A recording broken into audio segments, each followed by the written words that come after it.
Welcome to Stories After Midnight. Today we're going to be reading a story called My Friends and I Are Being Forced to Brutally Kill Each Other, and I Can't Stop It. This is written by Trash Tia. I really hope you enjoy this story, and a huge shout out to my patrons for helping make this episode possible, and every episode hereafter. I hope you enjoy it. Let's get started. I've been thinking, maybe this is all because I called my ex-girlfriend a bitch on her wedding day. Today is June 28th, 2 months after my best friend's wedding. If my calculations are correct, I have been murdered 1,789 times. No, 1,790, if I include being pushed out of my apartment window. I'm not one to believe in fate, but as a kid I was sure I had found my soulmates. I remember discovering the word soulmate as a curious 10-year-old digging around on my older brother's laptop. Jace's girlfriend had broken up with him, and his Google search history was a plethora of "Have I just lost my soulmate?"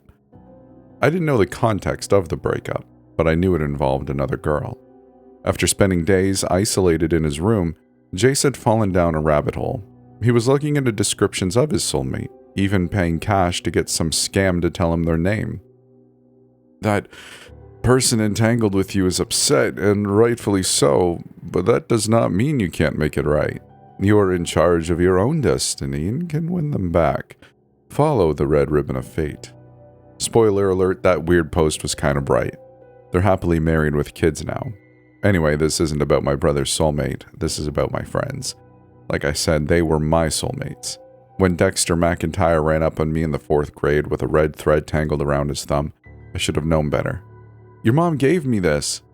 I should have cut it off him, rather than teasingly slipping my finger into the knot. Zach Chatham and Fallon Clark joined in, entangling our thumbs. It was supposed to be fun until we realized we had tied the knot a little too tight. Fallon was the crybaby in class, a tiny girl with a golden ponytail and a loud mouth. She made sure to be extra vocal to our teacher. Freckled redhead Zach thought it was funny, giggling through the whole ordeal. I'm not sure what he found so amusing about being painfully bound by a single piece of string that was quickly cutting off our blood circulation. We had to be gently escorted from the classroom, still uncomfortably pressed together. Fallon was crying and Zach's laughter was getting a little throatier. He kept yanking his finger, which only jolted all 4 of us. "Ow!" Fallon squeaked. She shoved him, hard. Zach was no longer smiling, his freckles a lot more prominent under the fluorescent white light in the nurse's office. "Are we going to die?" he whispered. When Nurse Kale pulled out a scary pair of scissors, he almost fainted. Dexter was unusually quiet. The boy kept sending me worried glances while the nurse hacked her way through our binding. From the look on her face, even she was baffled at how tangled up we were. It didn't make sense how one single piece of thread was so strong. "How did you even manage to do this?" she hissed, grabbing sharper scissors. "He did it," Zach grumbled, trying to point at Dexter.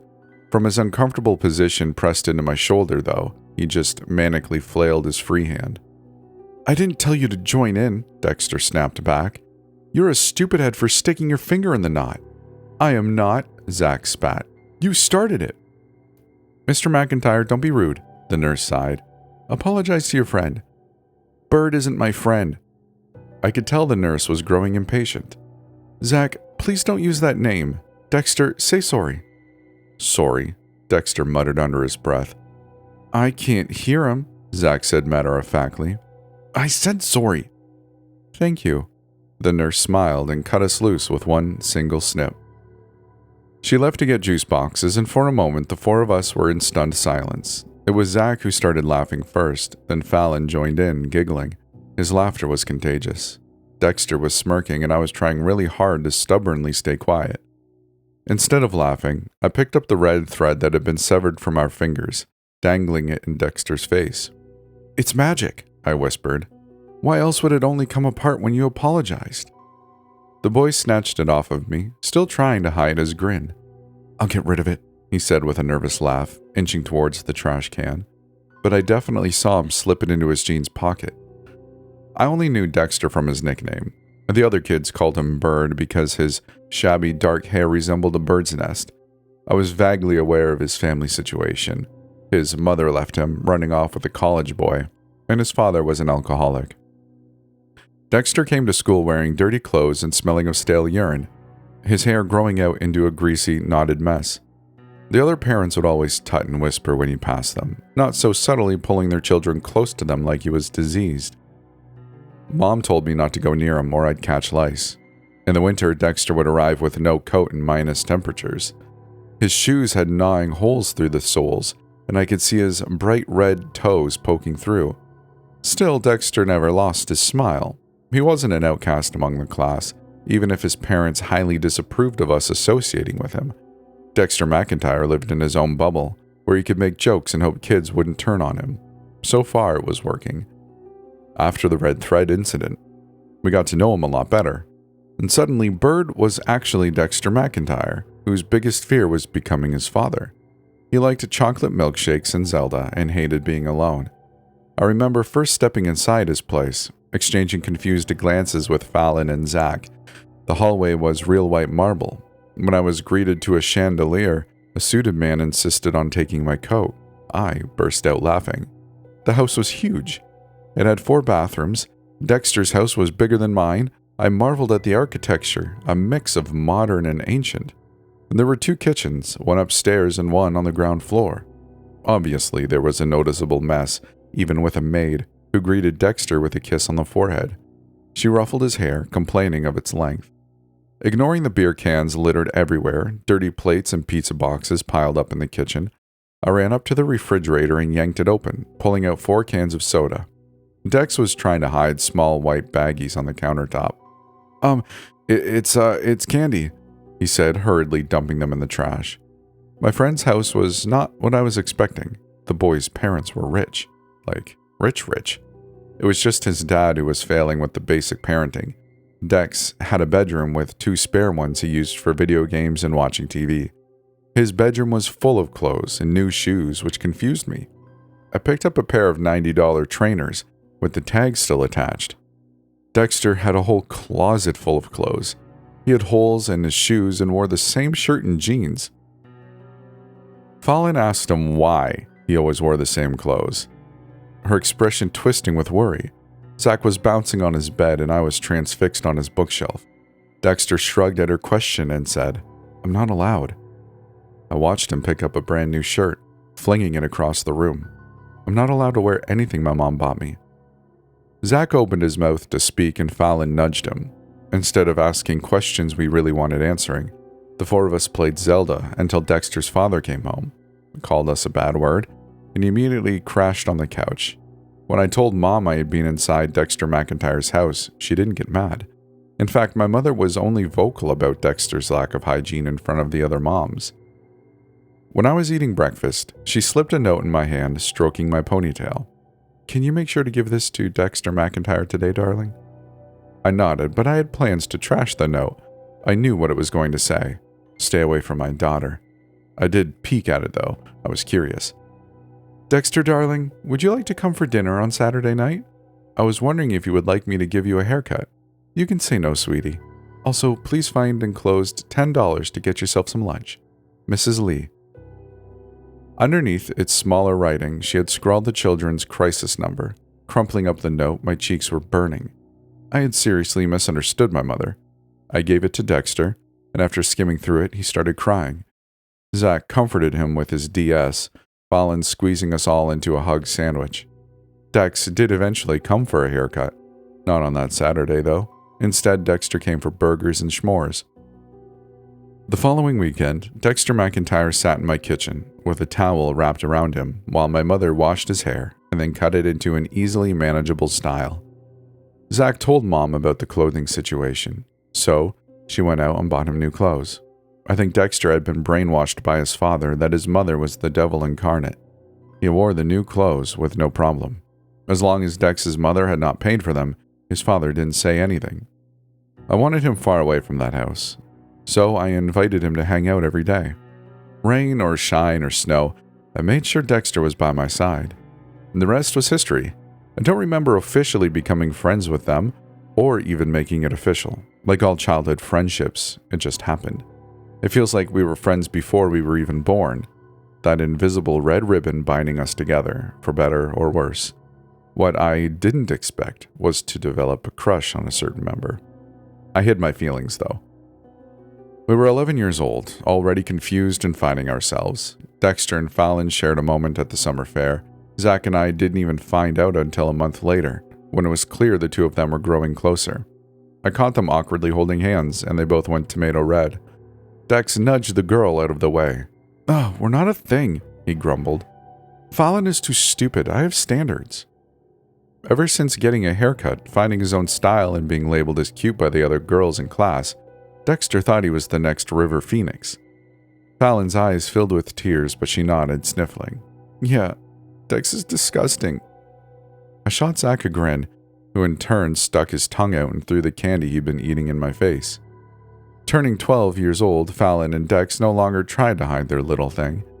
When we were hanging out at the park, he'd rest his head on her shoulder, grasping for her hand. Zach rolled his eyes at me, pulling a face, and I suddenly got really sad for no reason. They were cute. It wasn't quite dating because we were too young. The two of them were a slowly blossoming thing that wasn't quite a thing yet. Neither of them knew how affection worked.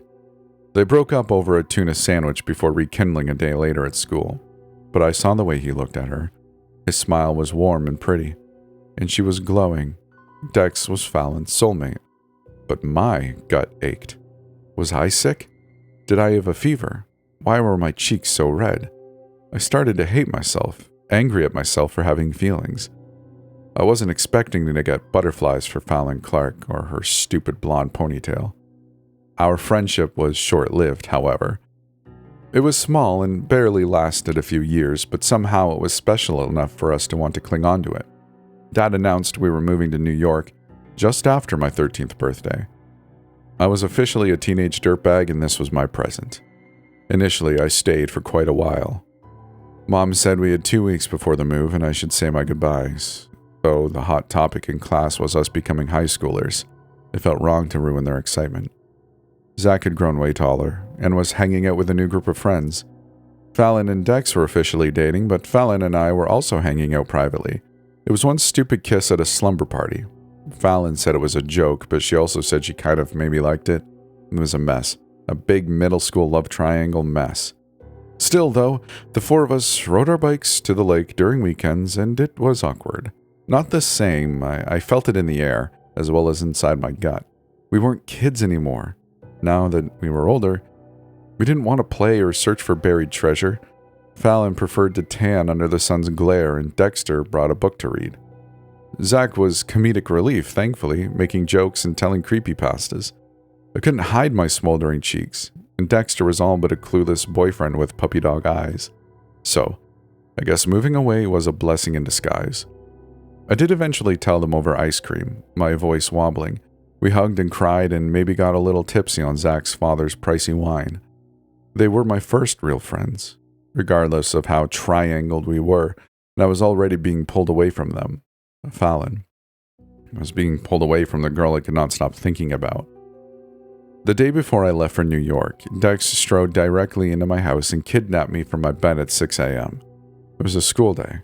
When I tried to say that, Dex covered my mouth. Mom handed us a packed picnic basket and ruffled his hair. She only said one thing: bring her back by curfew. We spent the whole day at the lake, one perfect summer getaway. Even better, we were missing school. When the sun danced across the horizon, the sky growing darker, Dex jumped up from his place sitting on a rock. His smile and the flickering orange from our campfire took my breath away. Something uneasy writhed in my gut when I stared at my friends through the flames. Zach, who was less smiley than usual, had tipped back, his gaze on the stars twinkling above us. Fallon, her hair was caught in a whirlwind whipping across her face, and she looked so sad, despite her laughter and forced smiles. Every time I glanced at her, she averted her gaze. "We should make a pact," Dex said, pulling something from his pocket. The red thread. He held it over the fire, and something twisted in his expression. "To make sure we stay friends forever." I noticed his eyes darken significantly, flicking to Fallon. No matter what. Zach burst out laughing, Fallon jumping up and wrapping her arms around him. "You kept it?" I managed to get out through a breath. Dex nodded. He ducked and grabbed a book he brought. Okay, so the book says we do this at midnight. He shot me a grin, wrapping the red thread around his index finger. Do you think your mom will kill us? I shrugged. Probably, but it's only 2 hours. We spent those 2 hours talking about everything and nothing. The boys dipped their toes in bioluminescent plankton and swapped stories from when we were kids. I sat on a rock and tried to keep my emotions in check. I loved Fallon and Dex, and getting in between them was something I didn't want to do. But I also had really bad butterflies for my best friend. Eventually, I pulled her away from the fire when she was making s'mores, and I said goodbye to her. The two of us sat in freezing cold water up to our ankles, and Fallon said she'd wait for me. My heart felt like it was going to burst out of my chest, and I didn't know what the context of wait was. Would she wait for me as a best friend or something else? I asked her what she meant, and Fallon opened her mouth before Dex interrupted. The boy waved the book. It's almost midnight. He raised a brow at our joint hands. Are you guys gonna kiss? I pretended not to see him, trying to hide a smile. At the stroke of midnight, the four of us stood under a perfect full moon. Dex said we had to repeat exactly what we did 10 years ago, entangling our thumbs. Dex read a passage from the book, and I can remember every word. I can remember an uncomfortable tightness in my chest, like we were being physically bound together by every word. When the pain became overwhelming, I tried to tug away, but the others stayed still, unmoving and unblinking. The moon cast an eerie glow in their eyes, like she was filling them, polluting them. A bond as close as ours can never be broken, and if so, we will pay the price and be brought together again and again. Then it was over. Dex severed the thread from our fingers and dropped it into the fire. Zach looked uncomfortable, wrapping his arms around himself. Do you guys feel weird? He asked in a small voice. I didn't say anything, but I did feel weird. Before I could speak up, though, my mother found us. She dragged me away before I could say a real goodbye. 13 years later, Fallon forgot to invite me to her wedding. After college, Fallon Clark and I reconnected on Instagram. I actually found her by accident while looking for the perfect flowers for my mom's funeral. Several accounts had suggested her now deleted account, Flora Flowers. As soon as we started talking, old feelings came back. I invited her for drinks. Fallon looked no different. She still wore overly long dresses and daisies in her hair, but as an adult, she made it work. Her hair was shorter, blonde curls bouncing on her shoulders. When I saw her, I felt a pull drawing us together. That same sting in my chest from when I was a kid. But it was a good sting. I sensed it, that invisible ribbon tangled around the two of us. The closer we got to each other, the warmer and safer I felt. I got overly emotional about my mom's death, and Fallon hugged me, opening up about her own life. She and Dex officially broke up in their junior year, when she caught him and Zach hooking up in the darkroom. Fallon explained that ever since our pact, things had been different between the three of them. Different in a good way? I asked, sipping my overpriced cocktail. Fallon shrugged. Kinda. She blushed slightly. I don't know how to describe it, but it felt wrong when we were away from each other. It started with Dex and me, and then he and Zach, and Fallon looked sheepish. When it became clear that something was going on between all of us, we tried to make it work. Her eyes found mine, but it was painful. It hurt being so close together. She sighed. Without you. I nodded, slowly smirking. Aw, you guys missed me. Fallon didn't smile back. She leaned across the table, almost knocking her drink over, her lips close to my ear. I mean, physically painful, she whispered, her breath grazing my ear. It was agony. For all of us. It felt like being ripped apart, like my soul was poisoned. When she straightened up, her expression was different, contorted like she resented me. I started to notice her hollowed-out eyes under the club's twinkling lights. Downing the dregs of her cocktail, Fallon's smile twisted. It got bad enough that we started to get physical symptoms. She counted them on her fingers. Zach collapsed during class and had to be revived. Dex started throwing up blood clots, and according to my doctor, I went into cardiac arrest. Fallon's lips curved into a small smile. Would you believe me if I said what we were experiencing was heartache? I laughed nervously. This is a joke, right? Fallon's eyes were dark. I couldn't go near them, she whispered. Without you, whatever we had was incomplete. Without you, it was hurting us. So we found other ways to deal with it. I already knew what was coming. Something slimy twisted in my gut. He didn't. Fallon didn't meet my eyes. He did, right at the start of senior year. Fallon? We searched for you, Ruby. Her voice broke a little. The summer before our last year, we came to New York to try and find you. Fallon let out a breath. You have to understand that even being close to you at such a long distance and yet closer, it started to hurt less. Zach knew roughly where you were, so we just kept driving, and the closer we got, it was a relief. Like whatever had been choking us had let go. I opened my mouth to speak, only for her to cut me off. We found your house, Fallon laughed. Who needs Google Maps when you have an invisible magnet pulling us towards you? I suddenly felt very sick. I never saw you.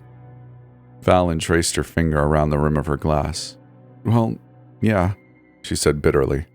Your mom told us to leave. She said you had found new friends and we'd make it awkward. So we left. We got back in Zach's car and drove in silence all the way back to town. And the boys and I never spoke to each other again.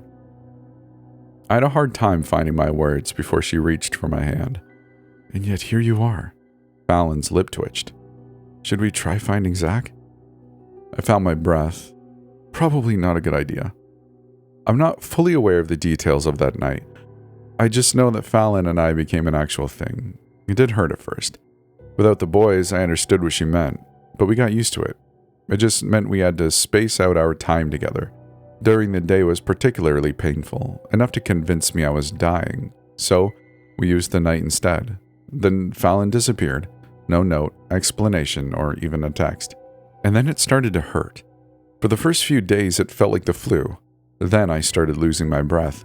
Countless emergency room appointments told me I was fine, but I felt like I was suffocating. Every breath was painful.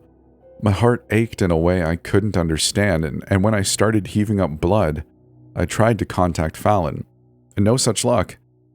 Flora Flowers was gone, and when I dragged myself there physically, it had been shut down. By then, every day was debilitating, and I felt like I was losing my mind. 3 years.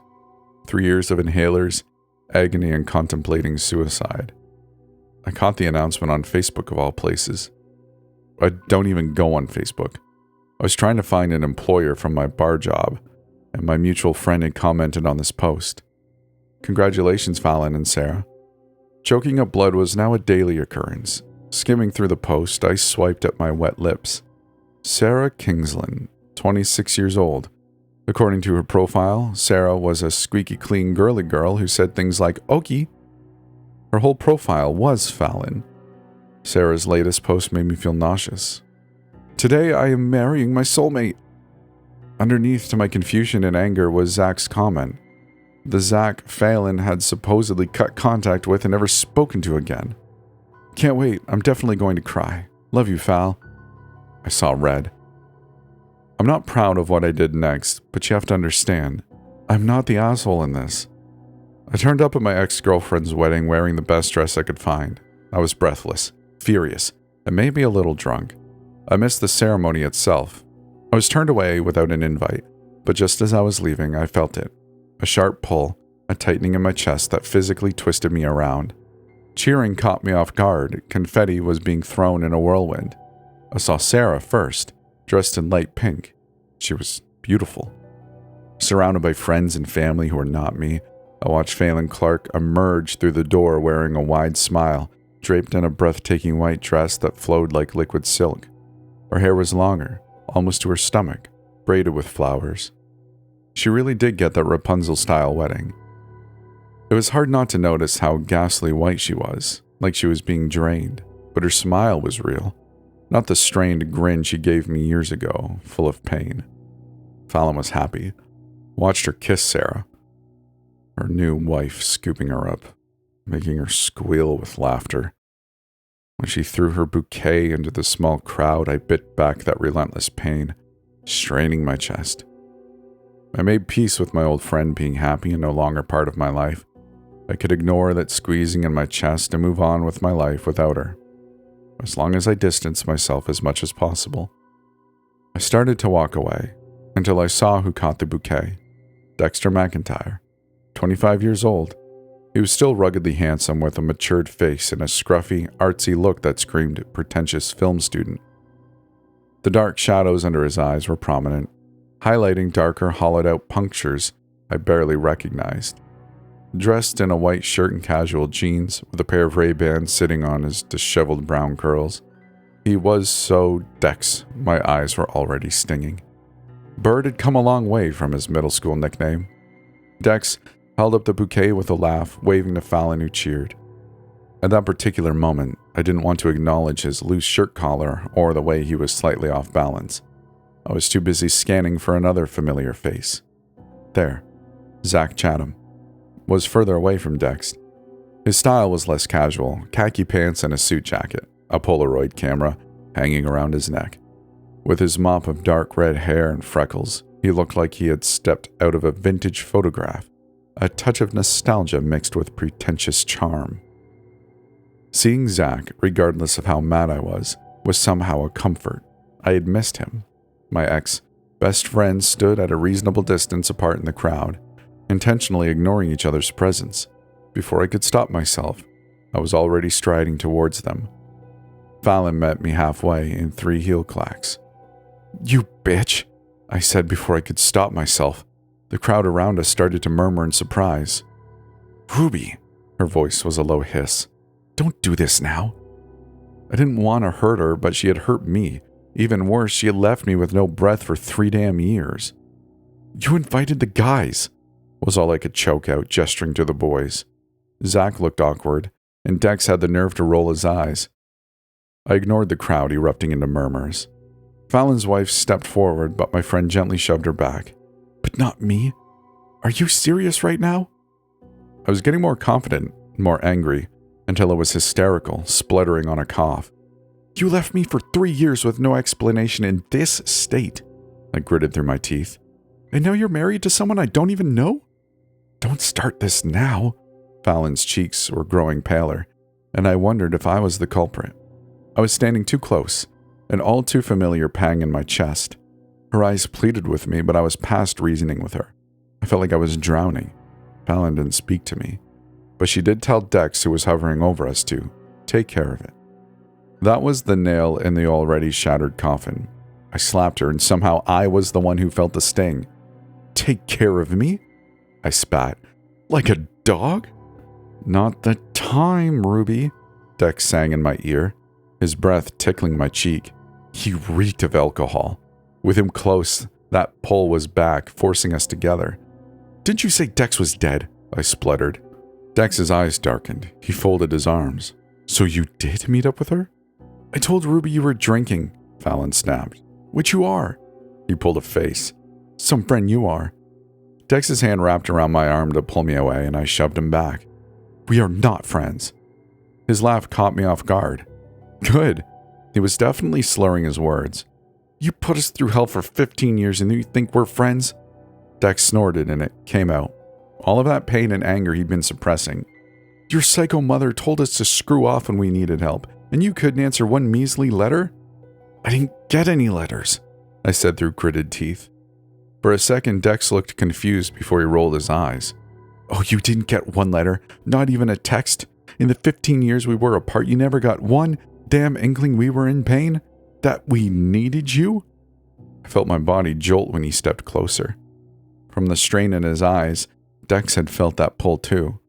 He staggered away, offering me a 2-fingered salute. "Go home, Ruby." Fallon started towards Dex, but he shook his head. "Stay away from me." His voice broke. "You actually met up with her." Her expression crumpled. "Dex, it was for closure." "Bull." "What?" "You knew where she was and how much pain I was in," he whispered. "But you kept your mouth shut." Dex stumbled. "I'm done with all of you." "Wait," Zach spoke up. "But what about the—" "You can shut the hell up," Dex turned to him. "You blocked me on Messenger because you're a coward." Zach looked hurt, putting on a mask as always. But he still laughed, still emitted that Zach charm. "Oh, I'm the coward? I'm not the raging alcoholic who sponges off his dead mother's bank account." Dex snorted. I'm sorry, weren't you begging for my dead mother's bank account 5 years ago to pay some debt collectors? Oh, you couldn't freaking wait to throw that in my face. Ditto, jackass. Stop, Fallon shrieked. Just leave, all of you. Her words were final, and so were mine. I nodded, swallowing. You're all dead to me. The second the words left my mouth, I felt a shift in my mind, a sudden, contorting twist in my body. It felt like my chest was being squeezed, my heart suffocating. In one single breath, I was sure I was going to collapse, all of the breath being sucked from my lungs. I could feel it, the sensation of something unraveling inside me, coming apart by the seams, severing. When my next breath was no longer a pant, a desperate cry for oxygen, I could have cried. That debilitating ache in my heart I had been fighting for most of my adult life was gone. It was the opposite of what I felt at 13 years old. That felt like a weight suffocating me. This was like it was lifting, finally freeing me. My second breath felt human again. My third breath was almost a sob. I didn't have to suck it in and pray it was enough. I noticed a change in the others, like a switch had been pulled. Fallon's expression softened, her hand going to her heart. The strain in her eyes, the pain she was trying to hide, was gone. Dex's cheeks had color in them, the dark circles under his eyes fading. Zach let out a sharp exhale of breath, like he could breathe for the first time. I remember catching Fallon's gaze. She was still mad, and I still hated her, but my ex-girlfriend's eyes were filled with tears, a silent thank you. Dex's lips pricked into a maybe smile, but he still wouldn't look at me.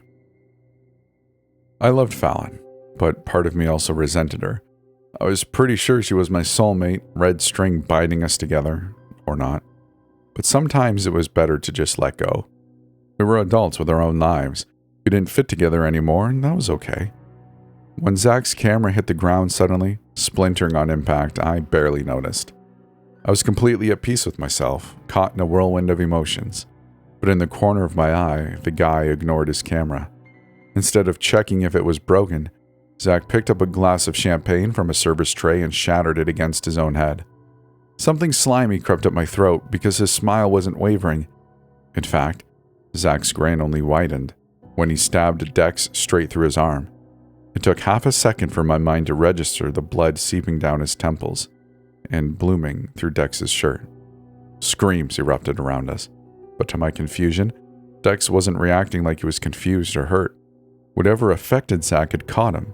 I saw his eyes flicker, his jaw going slack.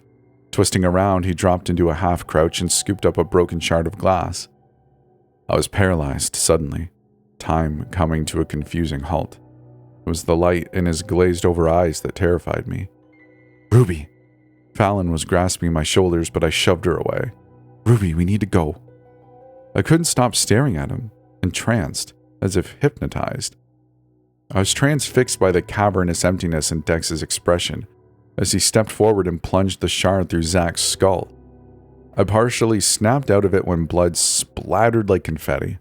Zach dropped to the ground and Dex lifted his head, his vacant eyes meeting mine. The shard of glass slipped from his hand, yet his fingers twitched as he slowly lowered himself, groping for a second shard. He stalked toward me, slow and deliberate. For what seemed like an eternity, but a blur of white dove on top of him. Fallon, my ex-best friend, squealed in delight, her slender fingers tightening around his neck. It had taken her too. I backed away, aware of the guests screaming and swirling around us. I was aware that I was backing away, my gaze fixed on their struggle. Dex sprang to his feet like an animal. Fallon anticipated his every move. The two circled each other, grinning like maniacs at their game. Dex lunged teasingly, throwing her off balance, but Fallon was faster. She caught him in a headlock, but he squirmed free. With a stiletto heel to the chest, he fell back. Fallon easily straddled him. And with the grace of my ex-best friend, Fallon Clark extracted her stiletto heel, pinned down his twitching hands, and drove it through Dexter's heart. I found myself entranced by the vivid red spraying Fallon's face. In contrast to her white wedding dress, she looked ethereal. The thick beads of red dripping down her cheeks almost resembled strings. So beautiful. A panicked server pushed past me, drinks shattering on the ground. "Ruby!" Someone was screaming, or shrieking my name, but I felt something toxic coursing through me, and it was only pointing me in one direction. Sarah stood in front of me, shaking violently. "Ruby! Ruby, what's happening?" Her voice barely penetrated my mind. "What's wrong with her?" She meant her wife, prowling like a wild animal. Instead of answering, I moved towards Fallon, who twirled her bloodied heel between her fingers teasingly. I dropped to my knees, pricking my finger on a shattered champagne glass. I grasped it, molding it in my palm. What was I doing? I wasn't completely sure anymore. My body no longer felt like my own. Fallon struck first, but I already had one hand wrapped around her throat. What I wasn't expecting was for her to stab me in the gut with a nail file. That caught me off guard, but I don't remember feeling anything. Fallon took advantage when I let go and finished me off, slicing open my throat. Warm red seeped down my chin, and it was so hard to speak, so hard to tell her I was sorry. Except my mind was polluted, drowned with a hatred that tried to force me back up, puppeteering my limbs into weapons. The bride dropped to her knees next to me, her eyes glowing with an ethereal white light I couldn't understand, and drew the blade across her own pale throat. I woke up the next morning, alive and somehow not fatally injured.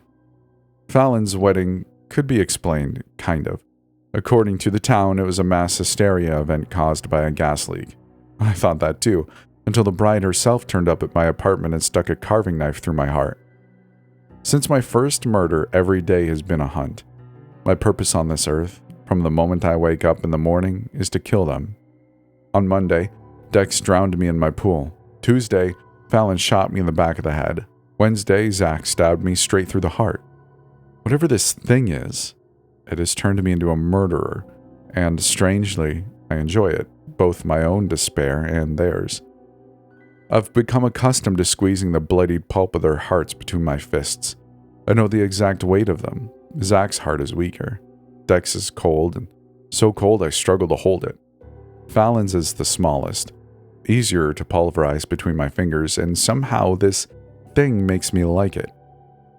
Zach is convinced that if we redo the ritual and make friends, this will stop. But trying to collaborate with your murderers who can turn on you at any moment is extremely difficult. Dex, like me, enjoys it, but to a whole other level. Ever since he ripped Zach's heart from his chest, Dex has been infatuated. Initially, Dexter was the brains. "We need to bind ourselves together again," he said when we met at a distance, blindfolded, because severing whatever we had was extremely bad. He tried to get us to work together. However, the more times we die, the less humanity comes back with us. Dex is the living proof of that hypothesis. It started with him treating killing as a game, but there's no winner or loser. No logic behind this. We just kill each other, come back, and kill each other again. Whatever this thing is, it's evolving inside us. At first we were like animals. Now I don't know what we are. Something between mindless and human, with enough brains to be tactical. After acting like a rabid dog for the first month, Dex now makes us suffer. He's more human, but still a long way from being Dexter McIntyre. He is obsessed with the human heart and why ours were chosen, entangled and bound in poison. 2 days ago, I woke up after he drowned me in my bath. I was strung up upside down in his dad's old annex. I was supposed to meet Fallon at a safe distance, but the guy had knocked me out. I hated how familiar I was with his workshop. Clinical white walls and plastic sheets on the ground to avoid making a mess. I could still see what was left of Zach's old body, maybe from a week ago. A mutilated torso lying on a silver table. Dexter had already cut into me, already plunged his gloved hands into the cavern of my chest, giggling like a damn kid. I was half conscious, aware of my own blood spilling onto the ground, tangled and knotted around his trembling fingers. I was staring at a string. A single, slimy red string he was pulling out of me. It felt like he was unraveling me like a doll. My body contorted more as he pulled, and I could feel everything coming apart, body, mind, and soul. His eyes were bright, polluted, leaking moonlight that crystallized down his face.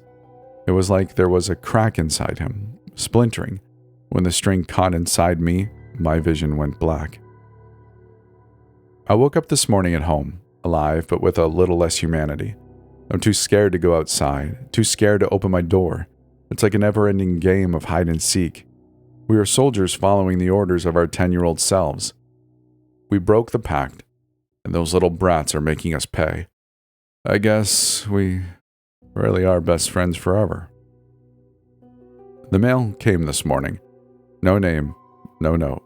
Just a single piece of red thread burned at the ends. Call me crazy, but is someone else on the outside playing games with us? That's the end of the story. I hope you enjoyed it. Let me know what you thought of it in the comments below or wherever you can. If you enjoyed this story and you'd like to hear more, well, subscribe. Why not? And if you'd like to support this channel even more, there's a Patreon available. But hey, I just appreciate you being here. I appreciate you listening because, well, I don't make these stories. I don't read these stories for no one to listen. So I appreciate you for listening. If you'd like to, come join our Discord. It's pretty low-key, pretty chill. There's some really nice people there. And if you'd like to send me your story to read on this channel, go to storiesaftermidnight.com where there will be a link to do so. So, with all that said, I hope you enjoyed yourself, and I hope to see you in the next one. Take care now. Bye-bye then.